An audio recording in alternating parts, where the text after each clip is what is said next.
Hello everyone, कैसे हैं सब लोग। I hope you all are doing well. Today we are going to discuss an important topic of reasoning, dice, जिसे हम हिंदी में पासा कहते हैं। चलिए सीखते हैं डाइस के कंसेप्ट्स को।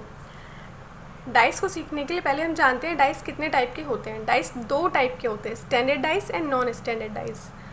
स्टैंडर्ड डाइस को हिंदी में मानक पासा कहते हैं, नॉन स्टैंडर्ड डाइस को साधारण पासा या फिर जनरल डाइस भी हम कह सकते हैं। इसमें दो टाइप के क्वेश्चन पूछे जाते हैं हमसे, क्लोज डाइस से एंड ओपन डाइस से। Let's discuss the concepts.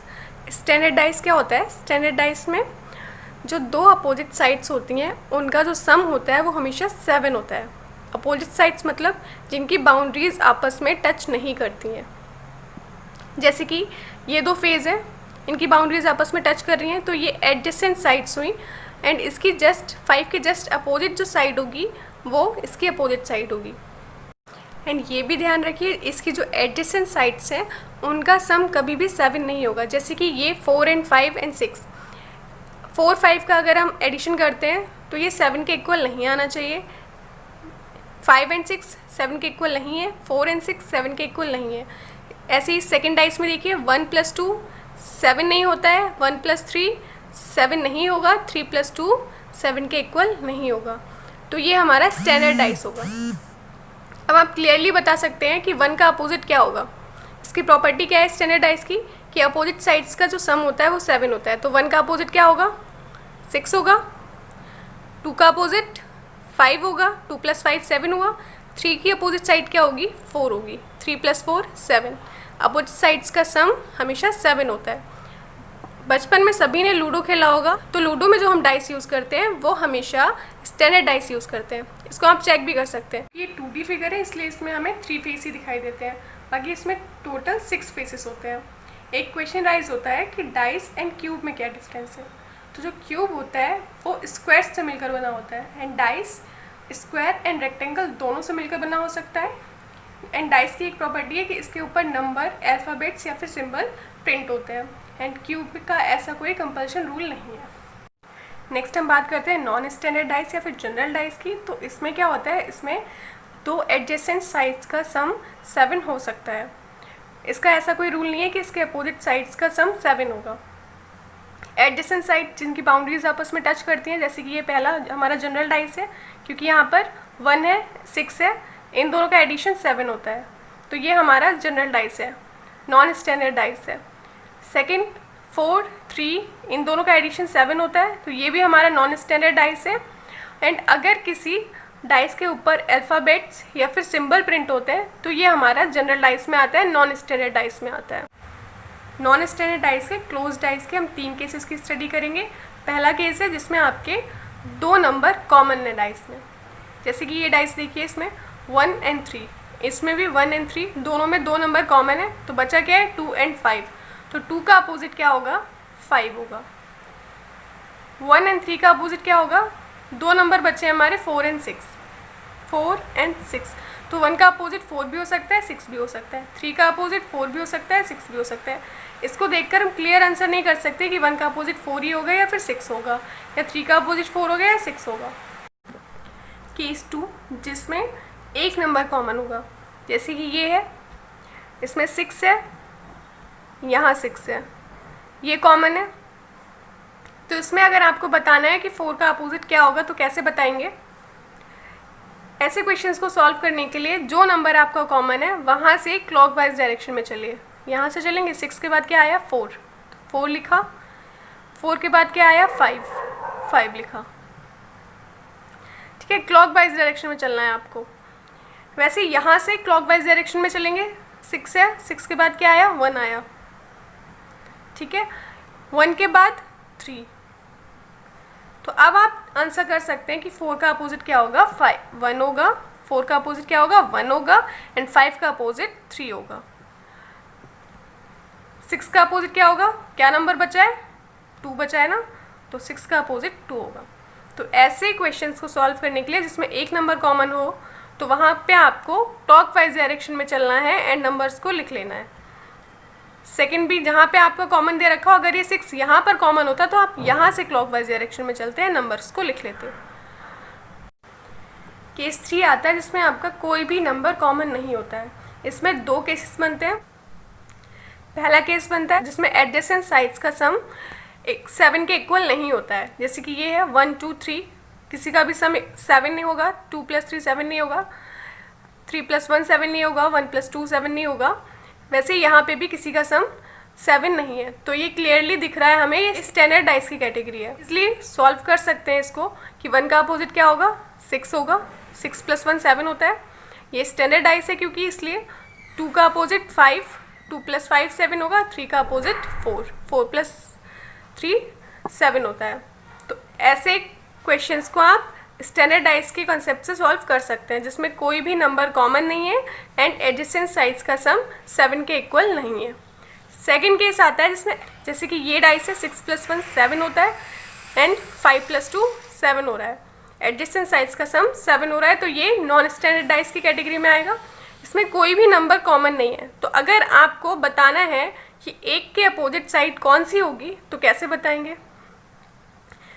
1 के अपोजिट 3 नहीं हो सकता, 6 नहीं हो सकता, क्योंकि ये इसकी एडजेसेंट साइड्स हैं। तो बचे क्या नंबर्स, 2 4 5, इनमें से कोई भी नंबर 1 का अपोजिट हो सकता है। हम ये क्लियरली नहीं कह सकते कि क्या हो सकता है, तो 1 का अपोजिट 4 2 5 कुछ भी हो सकता है। बट अगर आपसे क्वेश्चन पूछ लिया जाए कि 1 के अपोजिट क्या होगा या 1 के विपरीत कौन सा नंबर होगा, एंड ऑप्शन में दे रखा है 1 6 2 एंड 4, इन्हीं ऑप्शंस में से आपको चूज़ करना है कि क्या इसका अपोजिट होगा। तो कैसे सॉल्व करेंगे ऐसे क्वेश्चंस को? एग्जामिनर को आपसे पूछना है कि 1 का आपको अपोजिट एग्जैक्ट बताना है, तो कैसे बताएंगे? तो ऐसे केसेस में जो सेम फेस पर नंबर होते हैं वो एक दूसरे के अपोजिट होते हैं, जैसे कि 1 का अपोजिट 2 होगा, 3 का अपोजिट 5 होगा एंड 6 का अपोजिट 4 होगा। तो आप आसानी से आंसर कर सकते हैं कि 1 का अपोजिट क्या होगा, 2 होगा। नेक्स्ट हम ओपन डाइस के कंसेप्ट्स को सीखते हैं। ओपन डाइस जिसमें क्लोज डाइस को खोल दिया गया है, क्लोज डाइस में 3 फेस विजिबल रहते थे, ओपन डाइस में आपको 6 फेसेस विजिबल रहेंगे।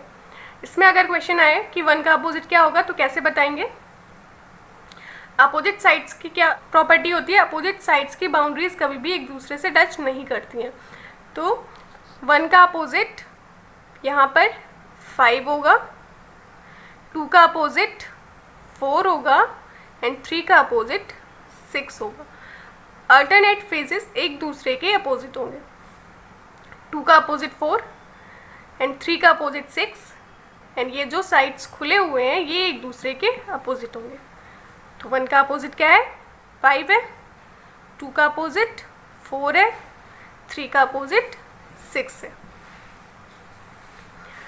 अल्टरनेट फेसेस एक दूसरे के अपोजिट है, क्योंकि 2 और 3 एक दूसरे के अपोजिट नहीं हो सकते क्योंकि इनकी बाउंड्रीज आपस में टच हो रही हैं।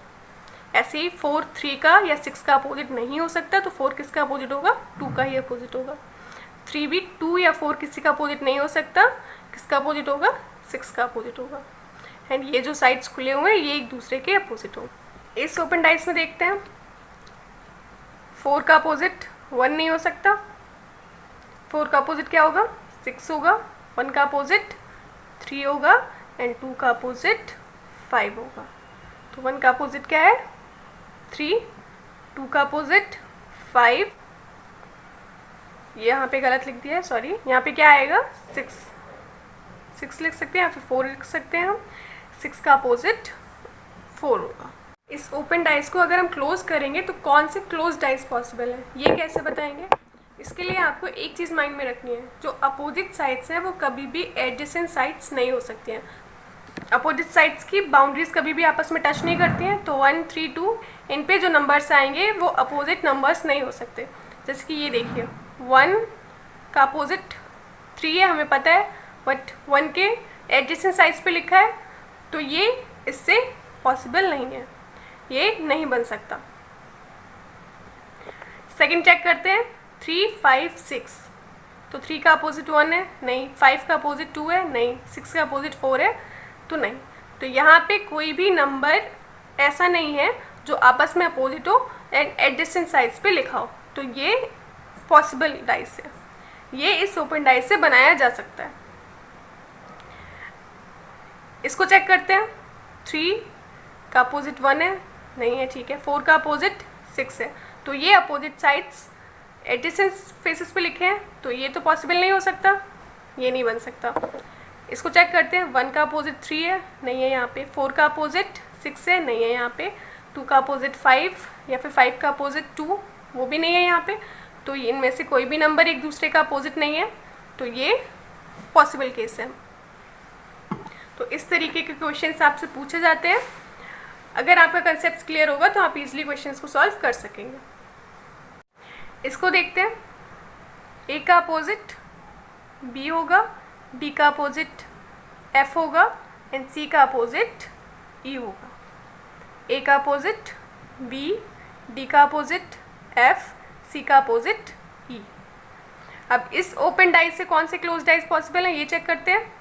ए का अपोजिट बी नहीं है यहाँ पे, सी का अपोजिट ई नहीं है यहाँ पे, एफ का अपोजिट डी नहीं है यहाँ पे। तो ये तीनों एक दूसरे के अपोजिट नहीं है, तो ये पॉसिबल केस है हमारा।